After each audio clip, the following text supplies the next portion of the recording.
Joe Tilley's Great Canadian Sports Show is brought to you by Air Patrol North. Visit airpatrolnorth.ca. Our guest today, one of the finest sportscasters this country has produced, Ken Reid, who has also become an accomplished author, and a good one. Joe Tilley's Great Canadian Sports Show, coming up.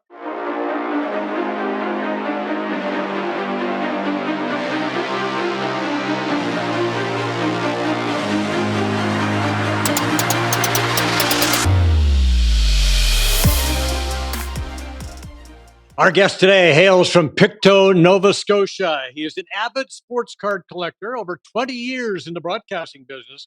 He worked as a sportscaster in Calgary, Ottawa, and Edmonton. He worked for the NHL Network. He covered the Grey Cup, the Super Bowl, the Olympics, and Stanley Cup Finals. He is the anchor of the primetime edition of Sportsnet Central, along with Evanka Osmak. He is author of 7 best-selling books, The Pucks in Deep Guy. Ladies and gentlemen, Ken Killer Reid. Ken, good to have you on the program, my friend. Hey, Joe. I like Pucks and Deep Guy, but it's breaking my heart because my favorite thing is after games, before games, between interviews. We just got to get pucks and deep. No one says that anymore because it's a possession game now. So now it might be pucks on net. So you got to hunt for pucks and deep. Whereas a few years ago, we had a count during the playoffs of pucks and deep. It got out there. But so I want to get back to pucks and deep hockey. Pucks and deep hockey, baby. And pucks on net. Yeah. I like that too. So let's go back to the beginning. How'd you get your start in the business? Just like any one of us, right? Want to be athlete. Didn't happen. I found out at the age of 8 or 9 I wasn't going to make the NHL. That was a harsh reality for me. And then I set my sights on being a sportscaster. I remember my dad saying the guys who go to the games don't have to pay. So went to school and then did the same thing everybody else did. I got out of school and like, now what do I do? So I started volunteering at Channel 10 in Dartmouth, Nova Scotia. Then I volunteered as a play-by-play guy for their junior A team. And then they started a community news channel and I was hired for $8 an hour, Joe.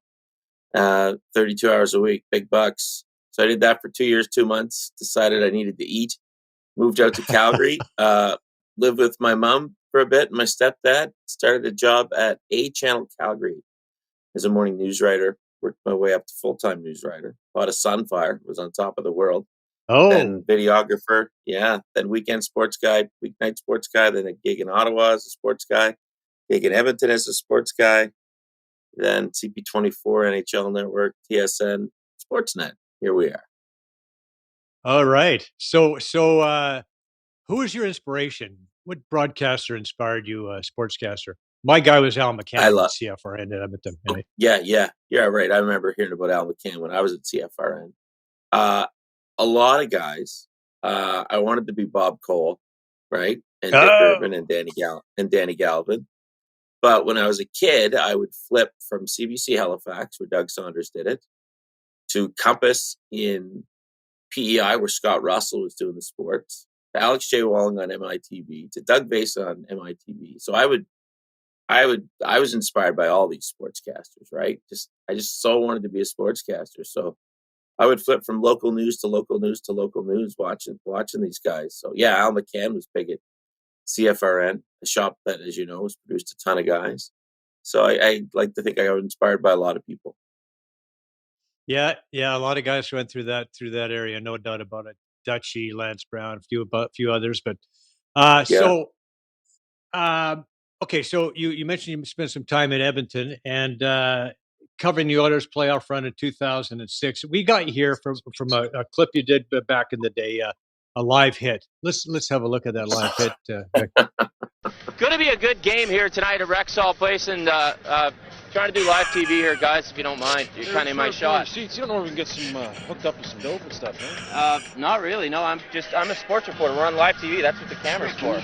You know what that is? Like, you might want to watch it. All right, sorry guys. That's Ken Reid. So our seats are. You know where our seats are? Probably up there somewhere. Very nice to meet you. Yeah, nice meeting you too, pal. It's big on $20 on you, do you have? Yeah, I might have a couple bucks for you. Get a few hot dogs. Really? Cigarettes or There's a 10. All right. All right. Enjoy the game, fellas. Yeah, all right. Live TV, You never know what's going to happen, Adam. No, you never know what's going to happen, Ken. No, that was the greatest moment. I tell people, like, what's your greatest moment on TV? I go, it's It's this hit with the Trailer Park Boys on CTV Edmonton before an Edmonton Rush game.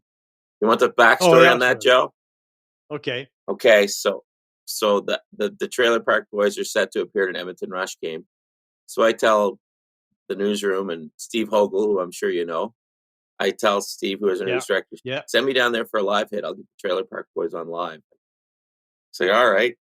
So they send me down, and the Trailer Park, my live hit said, as you can see the time on the screen there, I think it says 6:44. So the Trailer Park Boys are set to be there at 6 o'clock, meet and greet. So they're late. They don't arrive. Yeah. So I'm like, oh my God. So I'm waiting by the back. My hit's at 6:44. At 6:40, they walk in the back. I go, Mike Smith. It's Kenny Reid from Pictou. So Mike Smith is Bubbles, who's a Pictou County guy. He's like, oh yeah, Landry's buddy. So my buddy Scott Landry's good friends with Mike Smith. And I'd met Mike a few times. He was in Sandbox, but he's like, I go, can you do me a solid? I go, I got a live hit over by the Oilers bench in like 3 minutes.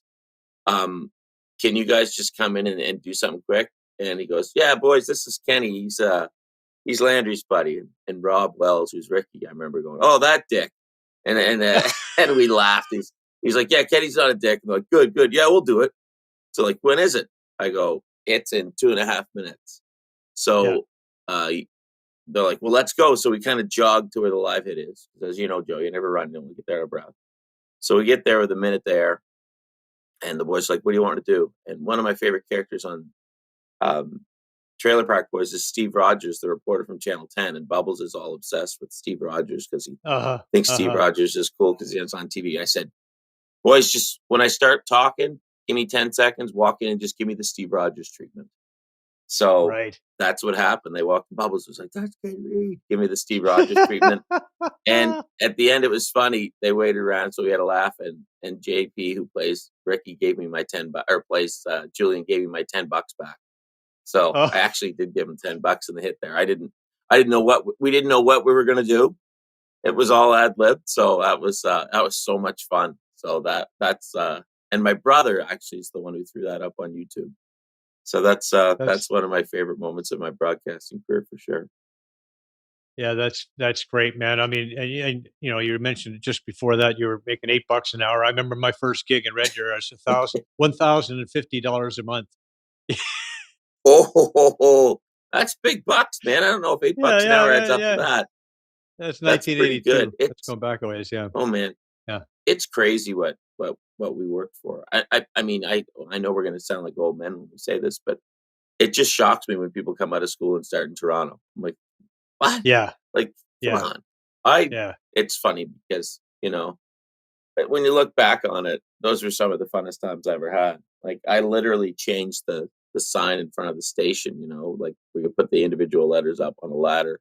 The one gig I did say no to, because I would do anything. I looked at it as graduate school, paid graduate school, right? I had a camera whenever I wanted. I could edit whenever I wanted, kind of do whatever I wanted. But the one thing I refused, they asked me to call TV bingo once. And I was like, I can't be the TV bingo guy. So I refused calling TV bingo, but I did everything else. Yeah. You might get slotted in there and that's it. You become Ken Reid, the TV bingo guy. Yeah. Let's hear it. Well, some of my buddies called me Channel 10 Ken. And when they started saying Channel 10 Ken, I'm like, yeah, it's time to go. Because you don't want to be Channel 10 Ken. Because then, that was going to be who I was. So, yeah, you had to take a gamble. And luckily, Mom was in Calgary, so I could move up there. It's funny. My mom used to frequent the bingos. And she knew that I had a decent voice and everything like that. And she said to me one time, she said, you should be a bingo caller. Like it was like a career ambition. Oh yeah, she thought the bingo caller, man, he's got control of the bingo hall, man. He's got the world in the palm of his hands. Listen, son, it doesn't pay much, but it comes with all the secondhand smoke you'd ever need. Oh, they were bad back in the day, no doubt about that. I remember going with my grandmother to the Stella Maris Hall in Pictou, going with her to bingo, and oh my mother of God, I thought the Hector Arena was bad in town. This thing, you couldn't even walk through it. It was like a Kiss concert, the aftermath of a Kiss concert. It was just crazy. Yeah, it was bad. It was so bad. Back in the day, I remember when we were in Ireland, we were fighting in Ireland.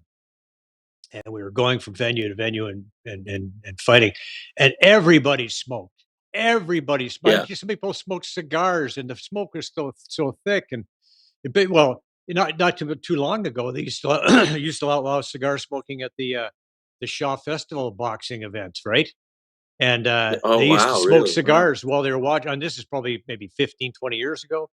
It was kind of like Yeah. one of the last places that you could smoke at, and it was pretty tough on the fighters, I'm sure. Anyway, What's the we burn? digress. What's the Yeah. follow up? What's the burn like for an athlete when you're panting after a round? You're inhaling that. I mean, Well, you just coughed. I'm assuming it's from that. yeah. It's residual effect of boxing in 1977 in Ireland. That's what Yeah. it is. Yeah. Is Yeah. what it So is, right? yeah. Yeah, it was pretty bad. Okay, back on track here. So you end up in Toronto. And working for Sports Central. Uh, how long have you been there now? Third, that would be 13 years in May, or 13 years in April. So pretty long. Okay. Good run. And have you been with Osmak that entire time, or was there a brief time The before that? entire time. My first Wow. show was with Brad Fay. But the plan when I got there was they were going to put me with Evanka. So that was their plan from the get go. And unlike most plans in television, this one actually worked.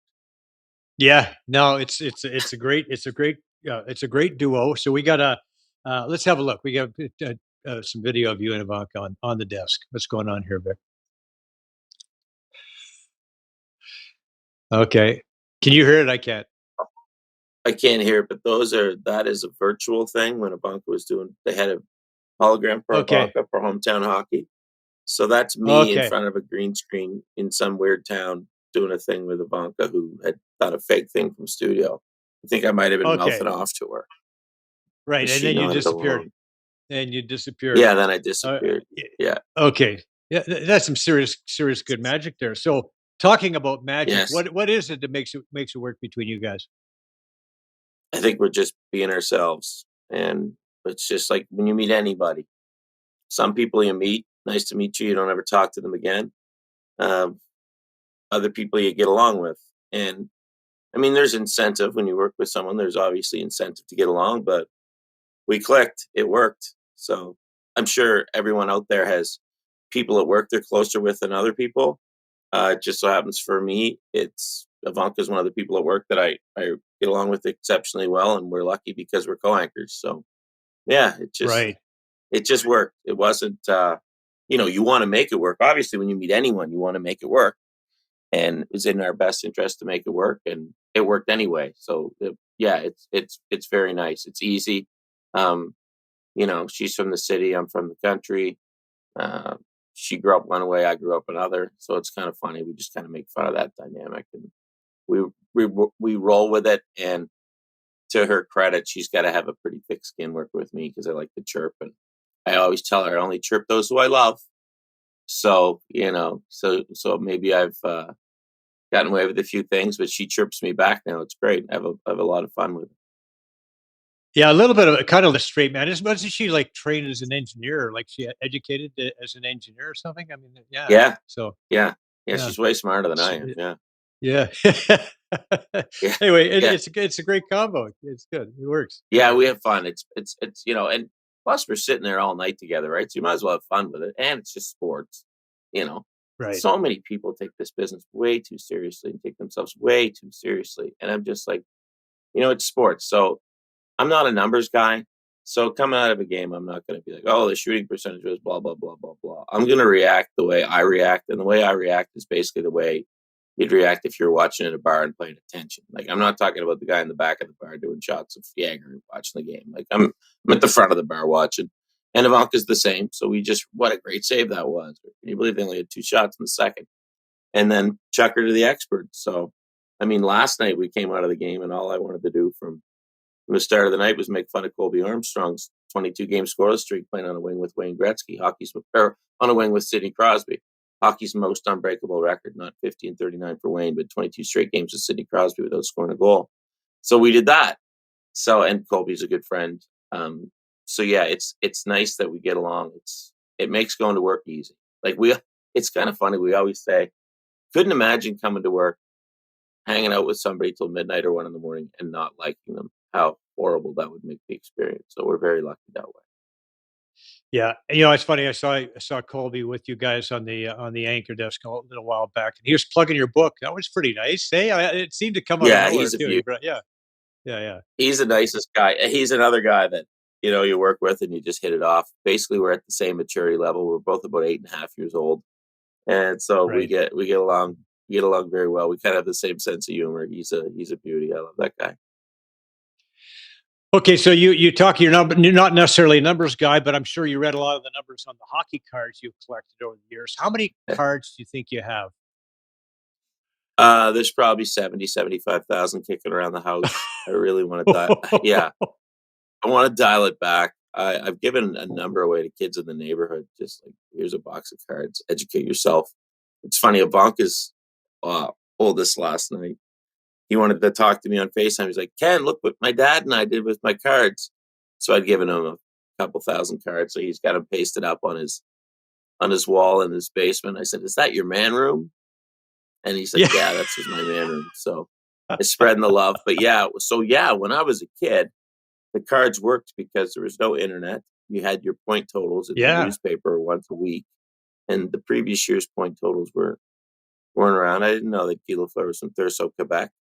But if I got his hockey card, I could read that he was from Thurso, Quebec, that he scored however many goals in whatever season. I could get all the stats. So, I'm a numbers guy to an extent. I don't like advanced stats. I'd make that pretty clear, but I like goals, assists, points. So as a kid, I could read all that on the back of a hockey card, and I could look at the front of a card and know what these guys look like, because when you're a kid and there's one game on a week, you don't get to see Barry Beck and the New York Rangers, but I could see what Barry Beck looked like. So that's kind of how I Right. got hooked on the hockey cards. And I got a little older. I found out they were worth a few coins, and I'm like, well, this is kind of fun.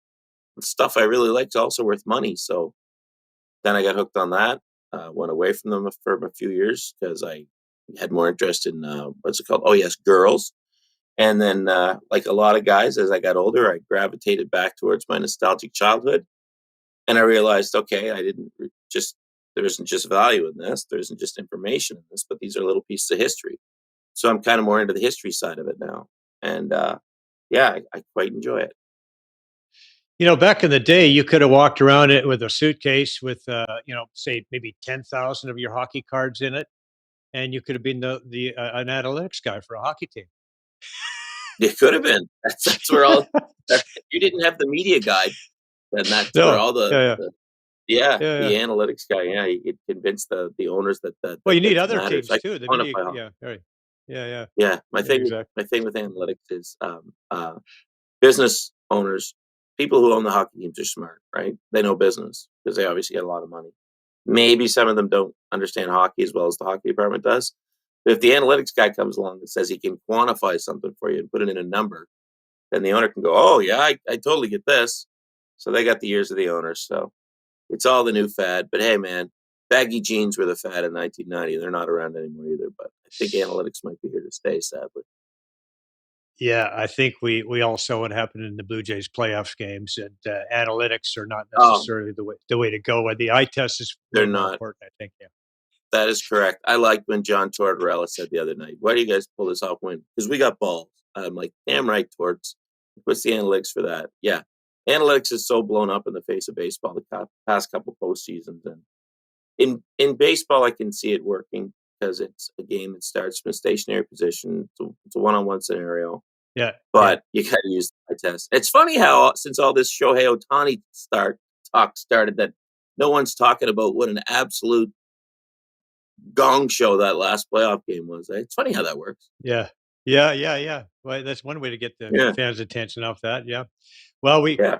Right last out year there. we had the Seattle fiasco. We're coming off the Mariners fiasco, the 8-1 or 9-1 lead that they Yep, lost. yep. Yeah. You So, think when Tampa Bay did that in the World Series a few years ago, everybody would learn. But, hey, yeah. Yeah. Yeah, there's two blow-ups. I mean, bringing Shohei Ohtani, I'm going to forget all about that stuff, though. Honestly, forget it. I am absolutely going see, to forget all that stuff. Right. exactly. Might be I part of the will. whole plan. Yeah. I get. Yeah, it's beautiful. I'm going to get into that in a second, but okay. So you've written a couple of books on hockey cards, Hockey Card Stories 1 and 2. You did a list on your podcast of the 10 most confusing hockey cards. The 10 most confusing hockey cards. And here's a look at number 1. The most confusing hockey card of all time. A card that made us go, why? Why? Why is this picture on a hockey card? This man scored 608 goals in the National Hockey League. For my book, Hockey Card Stories 2, I got to interview a man who scored 608 goals in the National Hockey League. But I didn't ask him about one of those goals. I simply asked him, why was he feeding a rhinoceros on this 98 upper deck? This is Dino Ciccarelli of the Florida Panthers feeding a rhinoceros on a hockey card. Confused? Yes. Okay, what was the story? What's the story there? So I'm calling Dino for the book.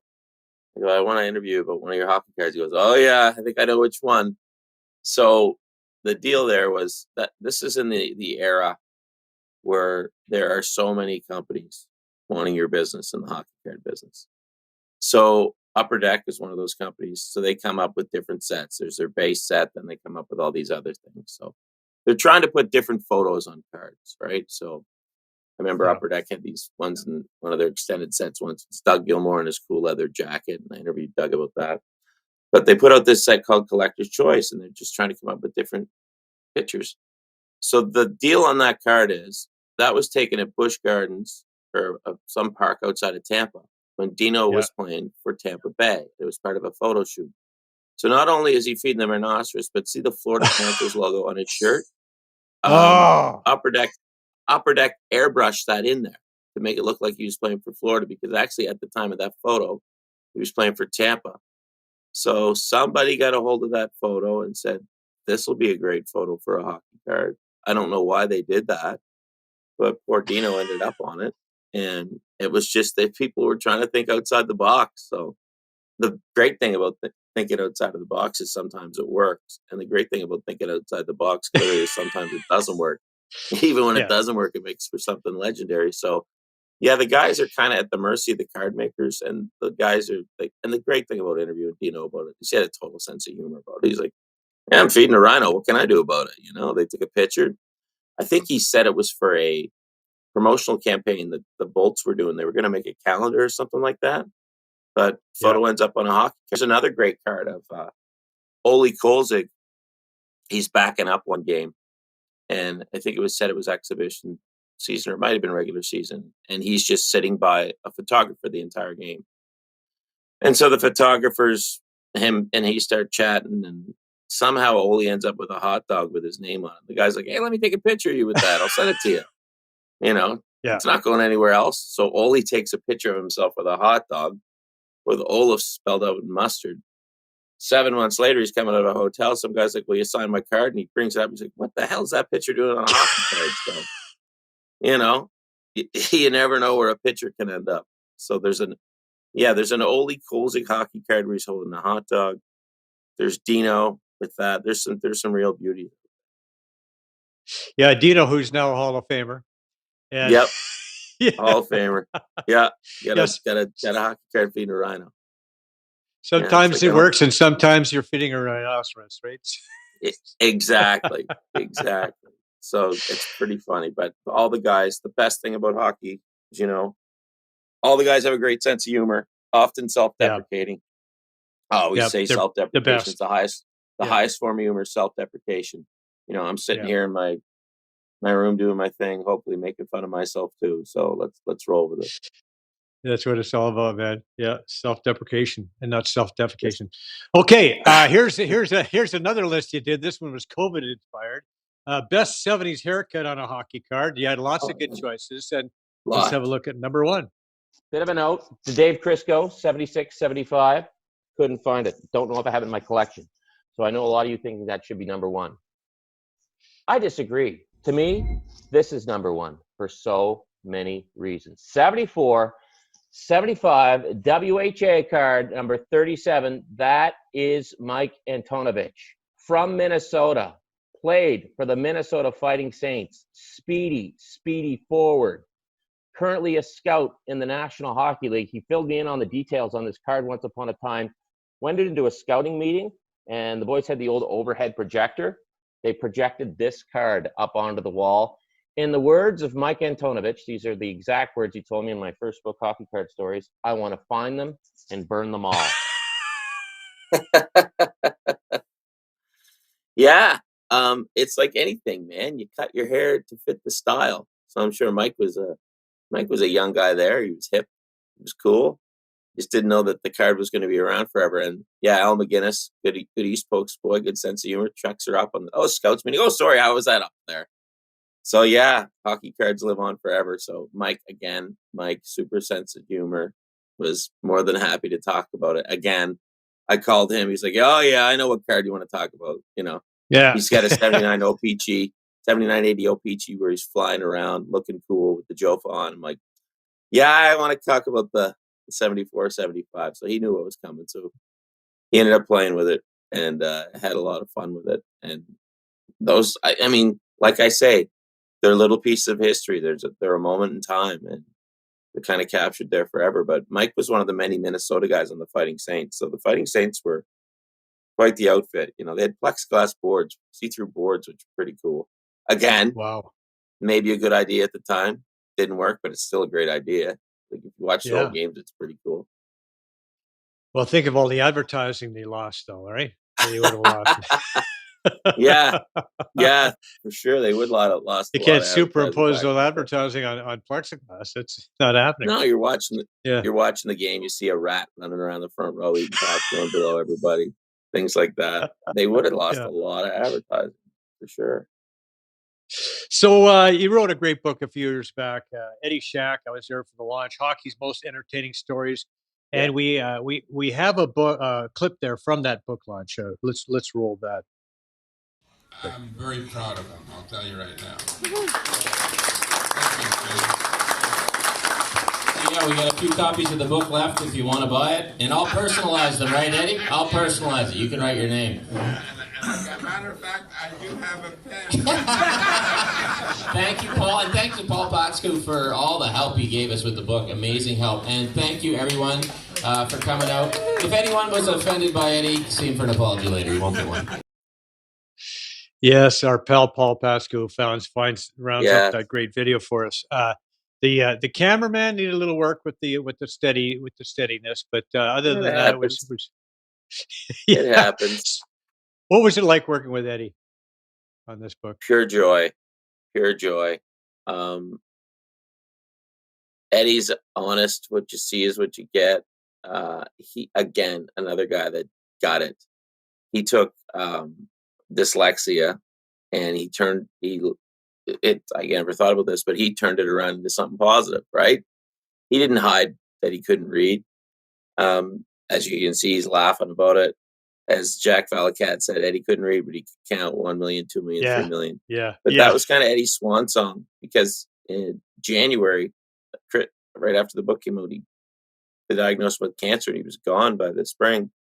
So it was such a thrill to give Eddie that time back in the spotlight, and he thoroughly enjoyed it, as you could see.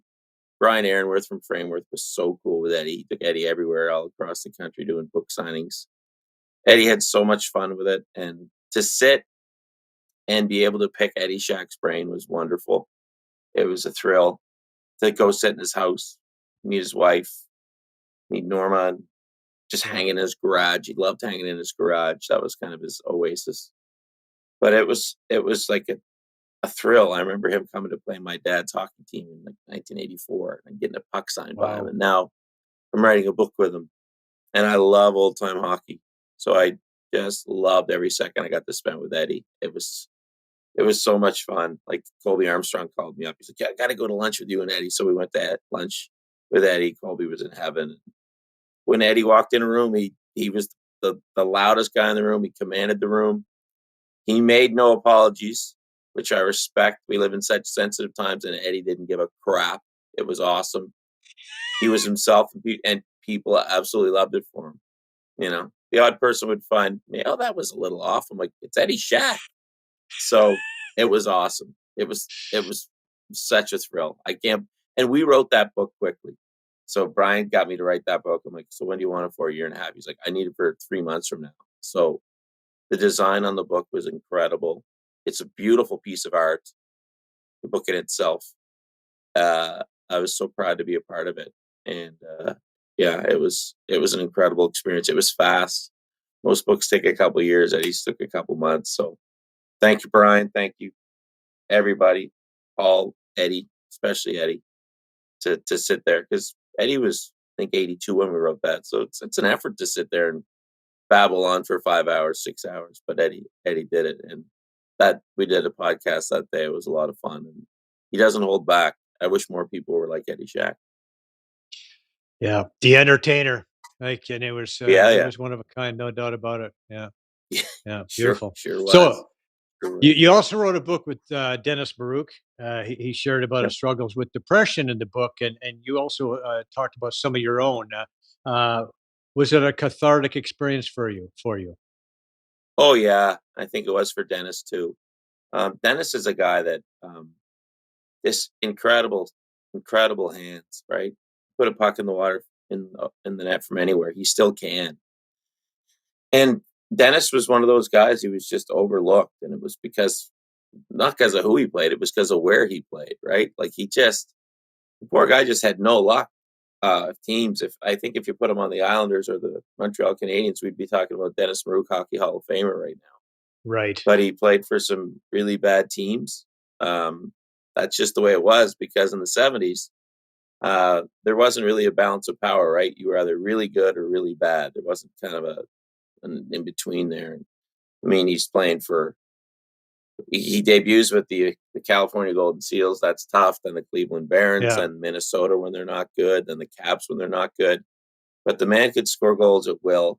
I loved what I learned about him. That he was opened up about struggles after hockey. He wasn't prepared for life after hockey, but he also opened up about what it took to make it in hockey. And he had this one chapter called "Learn to Be a Prick." And people don't think of that. They think you just show up and you just play. Well, to make it, you got to bring out parts of your personality that you didn't think you had. Like when you meet Dennis, he's the furthest thing from a prick you'd ever meet in the world. He's the nicest guy going. But on the ice, he's 5'8" skating around. He had to defend himself, oftentimes with his stick or with a greasy hit. So yeah, working with Dennis was a blast. We're still good friends. I emceed his wedding. Love the guy. Super kind. His wife Amelia is just a doll. So we get to see each other quite a bit. Not enough, obviously. He's moved down to London now. But great guy. And I still tell the kids on my son's hockey team, shoot it like Dennis Baruch, guys. Because they're shooting they've always taught the quick wrister and with these sticks now. They want the kids bending it, bring it up. I said, just whack it. We scored a big goal the other night at my kids' team. The kid just turned around and whacked it. I'm like, Dennis Baruch style. And if you look, it's too late. So thank you, Dennis.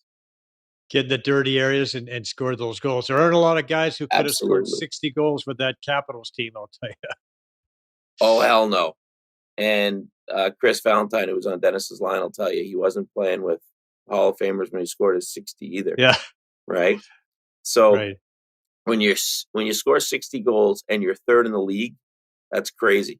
So when Wayne had 92, Lanny had 66, and Dennis had 60. And you got to remember, Dennis is in the old Smythe division then. A lot of those guys, games are against Brian Trottier and the Philadelphia Flyers. And when Trottier is playing the Caps, he's assigned against Dennis Baruch, right? So Dennis is grinding him out to score those 60. So it's an awesome story. I hope people pick it up. Dennis was really proud of the book. And I think the title was very fitting. Dennis Baruch, the unforgettable story of hockey's forgotten 60-goal man. And again, credit to Dennis, because he had to say, yeah, I scored 60, but when people go down the list, I'm the last guy they come to. It's a little self-deprecating again. Yeah. But he knows that. But he's there, man. He scored 60 goals in a single season. And he ended up, I want to say 878 points in 888 games. He told me this great story. The Minnesota North Stars are playing the Montreal Canadiens at the Forum. And Dennis is a healthy scratch. And he goes up the press box, and the other healthy scratch is Ken Nielsen.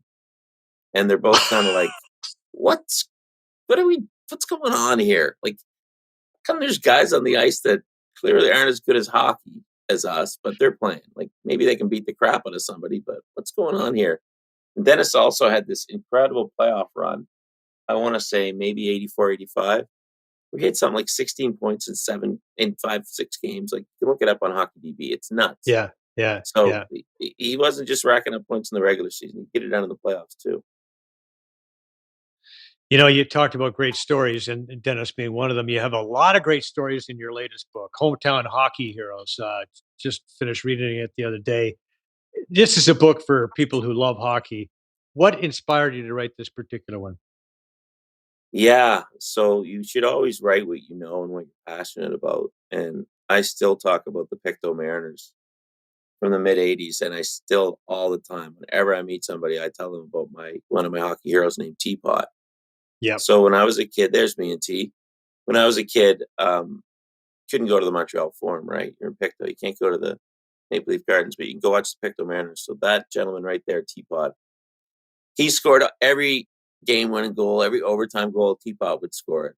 I love the guy to this day, and he's the guy that in the town. If you go back to that picture, Vic, you can see it's a picture of Teapot on my T-shirt. He's holding 2 5-pound lobsters. Oh, It says the legend. So Teapot's the legend in town. He's a legend because of what he used to do on the ice, what he can still do on the ice. He's a legend because he's the best lobster fisherman in town. He's a legend because he wins the lobster banding competition every year in town. Fastest to put the elastic on the lobster claws. He was the local golf champ forever. He was the dart champ at the tavern forever. If there's a scoreboard, he was the best third baseman you've ever seen. If there's a scoreboard around, Teapot's going to win. So the legend. So I thought, man, I tell everybody about Teapot. There's got to be guys like T in other towns. So I kind of throw it out on Twitter. Who's the local legend of your town that you grew up watching play hockey? Not NHL, but maybe he played locally junior or senior, and you thought, that's the guy. He was my hockey hero. So I threw that on Twitter, and boom, all these responses started coming back. I'm like, wow, I think I got a book. So I pitched it to Simon & Schuster. They said, yeah. I remember I went in and I told the president, Kevin, all about Teapot. And he's like, I love this guy. I love this guy. I'm like, everybody loves this guy.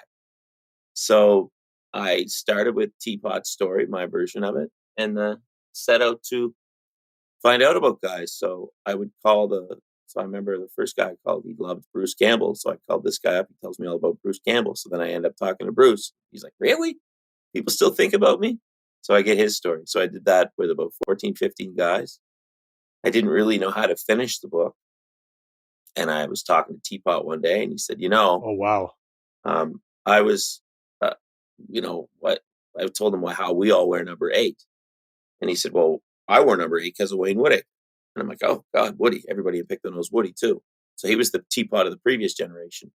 So I'm like, well, that's how I'll end the book, T. I'll talk to you if you're cool about your love of Woody. He's Wayne Woodick. He's like, absolutely. So Teapot, thank you, buddy. And the incredible thing, and this is, again, the innocence of hockey in the early 80s, when it wasn't all about money and you could still find a diamond in the rough. Wayne Woodacre was a guy in Pictou who was a great scorer in what was called the Northumberland Junior B Hockey League. Now Mike McPhee went right from the Northumberland Junior B Hockey League to RPI, then the Nova Scotia Voyageurs, and then the Montreal Canadiens. So Wayne was in the Northumberland Junior League at around the same time as Mike McPhee, at around the same time as Paul McLean. And Wayne was the big scorer for the Pictou Maripax. So he plays his Junior B up till he's 20 or 21, whatever it is. And then, okay, that's that. He goes and works at the Pictou shipyard. He's working at the shipyard for a couple of years. The local senior team's trying to get him to play. He plays the odd game, but he mostly just plays in the Pictou Town Hockey League. He's playing with his buddies. He's playing for fun. My mother and my dad go to Montreal on a trip with our neighbors, Donnie and Leanna Clark. My mother introduces Donnie to our good family friend, Wayne Mundy. Wayne happens to be best friends with Larry Pillow, who's the general manager of the Hartford Whalers. Donnie starts to tell Wayne about this guy named Wayne Woody. Woody. Who was a Junior B star. Pictou, Nova Scotia, but now he plays in the local town league. So, Wayne had probably heard hundreds of stories like this before, but yeah, I'll pass along to Larry, and here's Larry's information. So Donnie, being the good guy he is, follows up, writes Larry Pictou a letter. And Mom says, yeah, Wayne, Donnie's legit. Or pardon me, Wayne's legit. My mom's in on this too, right? She's like, Wayne's legit. He's the real deal. He's a doll of a kid. And to make it even more Pictou County and more Nova Scotia, Mom's brother is married to Wayne's sister. So there's, we got the family connection going there. So he's like, yeah, Wayne's legit. So Donnie goes back to Pictou, writes a letter to Larry Pictou. I have a copy of the letter. Donnie gave me a copy of the letter a few years ago before he passed. Great guy, Donnie Clark. Wayne ends up getting invited to Hartford Whalers camp. And he's training in the summer.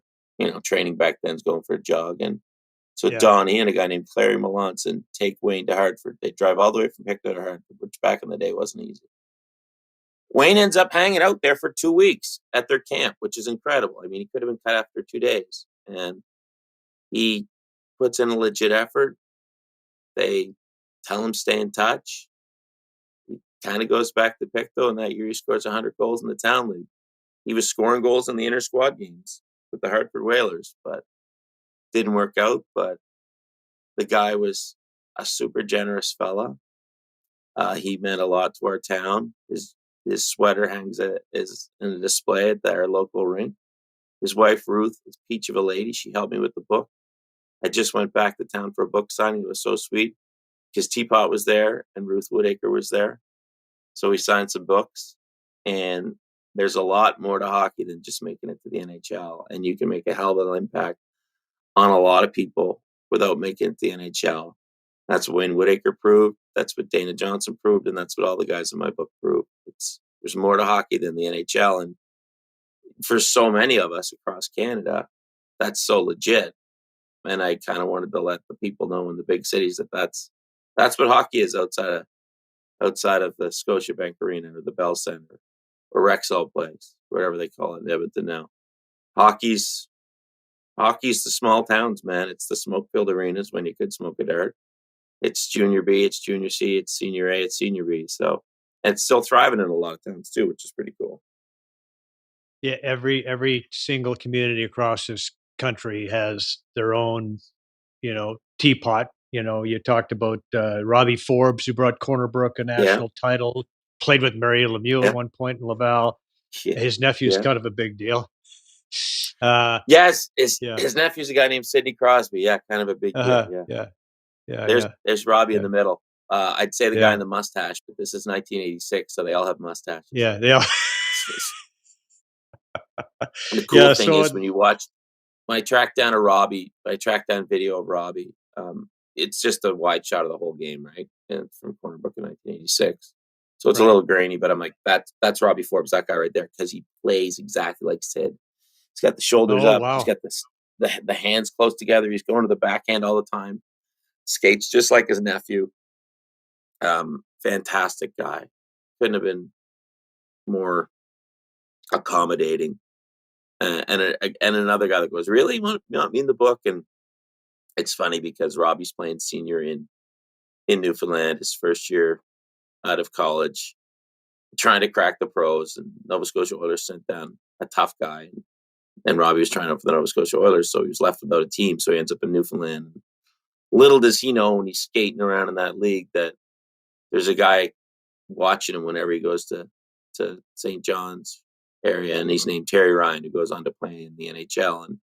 And Terry kind of says what I said about Teapot. He's like, for me, Robbie Forbes was right there with Wayne Gretzky, because that's who he saw in front of him, right? Was Robbie Forbes. So it's legit. So an interesting story too. Gary Maxwell talks about Oscar Gaudet, is it Gaudet or Oscar Gaudet? Okay. Yeah. Okay. So Gary and I actually worked together in Red Deer back in 1982. I think he might have helped negotiate that $1,050 contract that I had there. He may Robert have. Clay was there at the time, Gary. and oh my God, Gary was news director for a while. It was good times. It was funny to read a story from. Gare was awesome in making sure I got Oscar Gaudette in the book, because Oscar's a really soft-spoken guy. You and I are not. Gare is not. So Gare painted such a great picture of what the Moncton Coliseum looked like in 1975. Yeah, and just, again, for Gare, a guy that was a hockey broadcaster, much like us, massive passion for the game. The guy right in front of him was a local guy named Oscar Gaudette, who worked for a local brewery. Had wanted to find his way to Chicago in the NHL, couldn't get it, couldn't make it, and came back and became a senior star in his hometown. I just love stories like that. And my hope is when people read the book, they go, you got to do a story on so-and-so from my hometown. So I'd love to do a sequel. So if you read the book and you know somebody from your hometown, please let me know, because I love hearing these stories, because I'm the kind of guy who could sit and pick a hockey player's ear all night. So by doing this, I get to do it without looking like a weirdo. And plus, I get to shine a spotlight on these guys who oftentimes never had one but deserve it. And I want these guys to know that they did make it. Like, right? Like we always say, oh, so-and-so would have made it, but so-and-so would have made it, but. And what I got out of this book was, you can make it without making it to the NHL. And don't let anyone else define what your definition of success is. So a lot of people in the book, not everybody in the book had a crack at the NHL, obviously, but some of the guys did. And I know some of the guys lived with maybe hearing people around their town go, why didn't he make it? Why didn't he make it? Well, maybe he did. Maybe he made it in a different way. So, not everybody's going to be Miss Universe, but you can still win Miss Canada. You can still win Miss USA. That's still pretty cool. Right. So it's really well written. Love the book. This is awesome, Ken. Thank you. And the way you Thank tied you. it back into to Teapot with Woody and not your family involved and everything else. Like that was a pretty good way to do it. It was really it was excellent. Very good read. Highly recommended. So Thanks. let's talk Thanks. about hometown heroes of Canada's NHL teams, if you will. We got Connor McDavid, we got Austin Matthews, we got the Quinn brothers, the Hughes brothers. Which Canadian team do you think right now has the best opportunity of reaching the promised land? Wow. Tough question. I guess I would have to say the Vancouver Canucks. They came storming out of the gates. You've been waiting for them to slow down. They haven't really. They keep winning. Young Mr. Hughes on the point is, Quinn Hughes gets better every game you watch. I'd have to go Vancouver. I don't want to count Edmonton out yet. I know a lot of people have, but there's a lot of season left. They're going to have to play exceptional hockey. I love the fact that the Montreal Canadiens are kind of hanging around the playoff picture. It's weird to me, but I'm not saying bet on them. But I would say best chance, Vancouver Canucks. And the East is a mess, right? So I think the Leafs are in the first wildcard spot, but the East is a mess. But right. If I'm a betting person on who could have the longest run of the Canadian playoff teams, I'm going Vancouver Canucks. Wow. Yeah. And nobody would have said that a year ago or even 6 months ago. I wouldn't have had them in the playoffs at the start of the year. I think Rick Tocchet I love old school hockey. Rick Tockett's as old school hockey as you can get. But Rick Tockett's a brighter man than I, because he's also accepted the new way of doing things as well. So I think Rick has a nice hybrid of old school and new school going. Yeah. So, and Thatcher Demko stopping pucks. You can't overestimate guys stopping pucks. That's been a huge problem for the Oilers, right? You can load up with all the talent you want, but you got to stop pucks. But I think I would bet on the Canucks. Leafs, it's way too soft on the back end. There's no pushback. When you have to have a meeting on team toughness, that's pretty bad. Like if you and I are sitting at the Legion having a couple pops, right? And say we just met. You're my new buddy, Joe. Some guy comes in and punches you. I'm going to do something. The Leafs had to have a meeting about that. You have to have a meeting about that. Right. Come on. Be a team. Yeah. Stick up for one another once in a while. Because as old Torch said the other day, we win games like that because we have balls. So as much as people would like to say we're in a new age and everyone's fair and it's fair play and we have our analytics and this works with that and that works with this, tell me that come May. You go track down the Vegas Golden Knights last year that made it to the final. You go talk to Matthew Tkachuk with his, broken sternum after the playoffs last year. Ask him about analytics. I don't think he's going to care too much. there's something beyond analytics. So so after the Leafs, they had their meeting and they decided that they would send the culprit a strongly worded letter. So that's what they did. Yeah. Uh, Yeah. Can we get our lawyers to sign that too?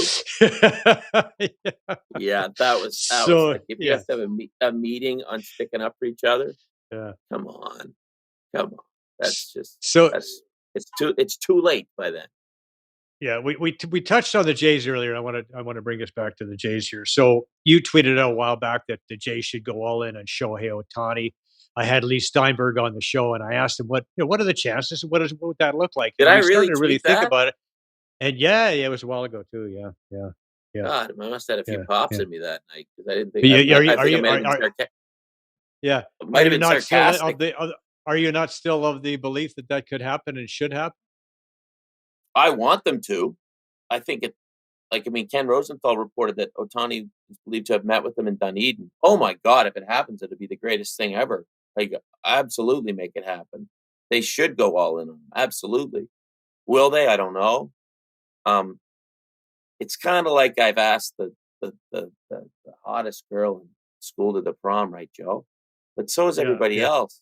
And she's not given us an answer yet. So all you can do is hope and think, I got a chance. So the courting process, I think, is probably close to over. So now you wait. So now, but I just hope she doesn't find out that I'm going to drive her to the prom in my mom's Chevette when Jimmy yeah, across town has his own Porsche from his rich dad. So, but the Blue Jays have the capability to upgrade. Like, they can drive anything they want. This is a rich franchise. So, if it happened, we'd forget about Jose Brios and Ross Atkins' analytical approach so quickly. I don't yeah, want to throw yeah. Jose Brios under the bus. He had nothing to do with that. Right, But if they right. signed Ohtani, it would just be, oh my God, it would be incredible. But I Well, don't know. Do you think I'm they have a chance? I think they have a chance, and I just think it makes total sense when you think about the renovations they're doing at the Rogers Center. They've Yes. been, and in addition to the renovations, we've also got a large Asian community. When you think about the number of seats that they can put in the stands because they bring in a guy like Otani, I just think that you know it yeah, it's a big investment, but over time it's gonna pay off, especially if they become a powerhouse team as a result. Like, think about that bat that you're adding. Okay, it's gonna be a year before he's pitching because of the Tommy Mhm. John surgery, but think of the bat that you're bringing to exactly what they need, right? And Yeah. They've been so looking for yeah, a left-handed bat forever. And I thought the same thing you said about the renovations. They put all this money into the renovations. And how many people at the end of last year, and it was legit, people were saying, I'm not buying any more tickets. Screw them. I bought a ticket pack after that debacle in the playoffs, not going again. So all this stuff we're looking at, that ain't free. So you got to find a way to put people in those stands. And if we heard people at the end of last year just going, I'm not buying tickets. There's guys that I know that are diehards, not buying tickets. Now, if Otani comes, they're going. If yeah, I mean, I can't imagine even trying to get a ticket if Otani comes. It's going to be nuts. yeah. So financially, is it a lot of money up front? Yes. Could it pay off down the road? Yes. So it does make too much sense. It could Right. be Hey, fun. there was a time when the Jays went out and got the best free agents available: Jack Morris, Dave Stewart, Paul Molitor, Dave Winfield, and Highest Ricky payroll in Henderson. baseball. And how did that work out? It worked out Back well. to I back think World back-to-back Series titles. championships Yeah. that they still talk about. So Yeah, yeah, they spend money to make money, baby. Toronto's a big time town, and with big resources here, and fans with deep pockets. And to me, it's like this is a no brainer. You want to make Toronto a major league town? Go out and grab the biggest star available, like they used And to. then if you do it, it's a no-brainer. And when they take to the field, it has to be the Ultimate Warriors theme song because everyone's just going to be so jacked up. It's going to be awesome. But Oh yeah, it's one of those things where you kind of you have hope, but you don't want to throw all your chips in because you're like, oh, the pain if it didn't happen. So, but it does make way too much sense. It makes yeah. way too much. To me, Way it's the too best much. place, the best landing spot all around. in every way. And for And him too. and Otani kind of likes, like he doesn't do a ton of media because like he's a pitcher and a hitter, so he has to prep double, and he kind of seems like a private guy. Um, Playing in Anaheim isn't the same as playing for the Dodgers. Let's face it. If he plays for the Dodgers, he's probably got to smile a lot. Now we have a ton of media. This is a big market, but it's not LA, so that might help as well. Yeah. You know, if he's in LA, he's doing cameos on all kinds of shows and late night talk show. If he's in Canada, if there's a Beachcombers Redux, he might get a guest star on the Beachcombers, right? Or if Danger Bay comes back, maybe he'll get a role on Danger Bay. Degrassi Junior like High, that. you know.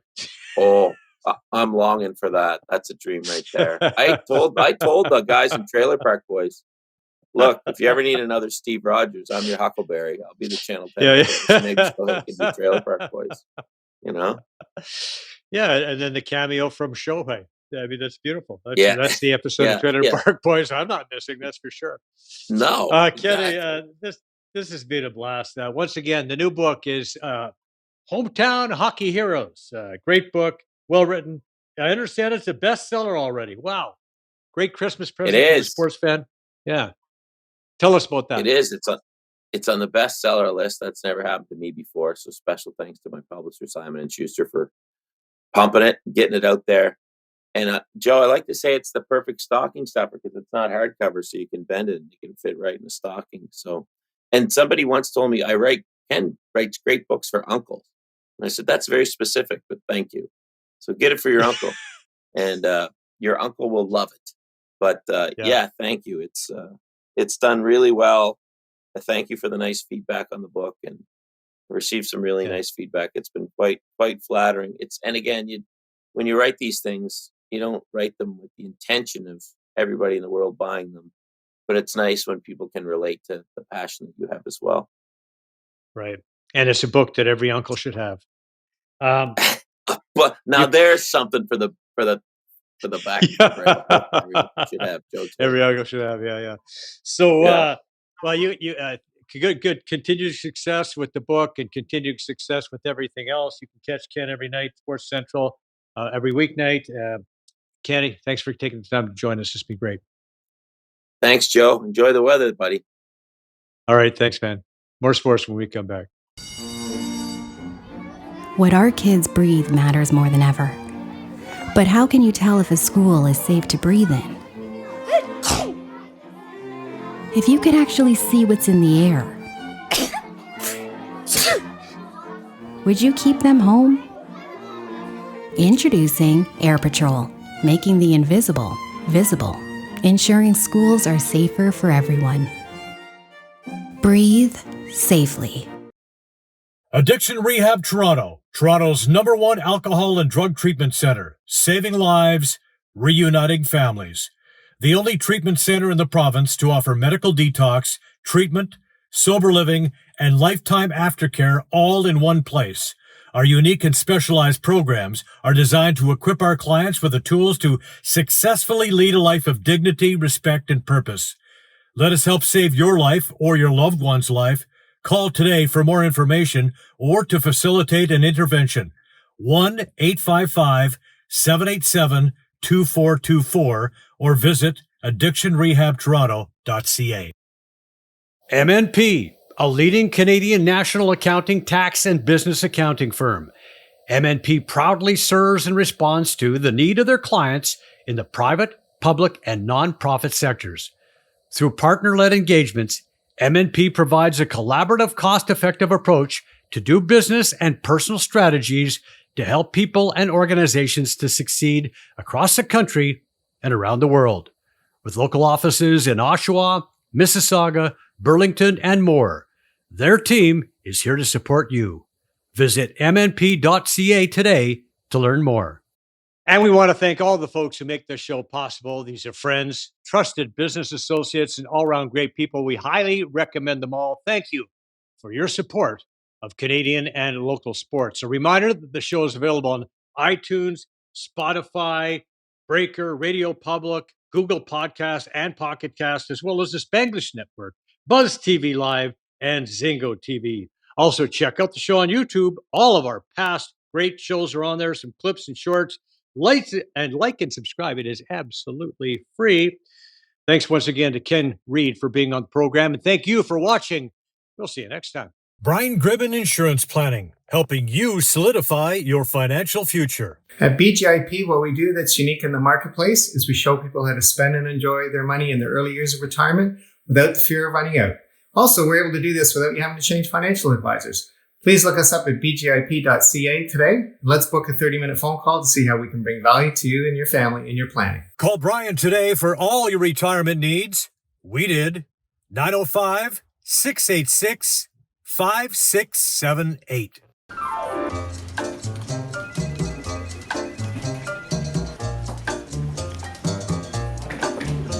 Air quality at work matters more than ever, but there's no way to tell if a space is safe to breathe in.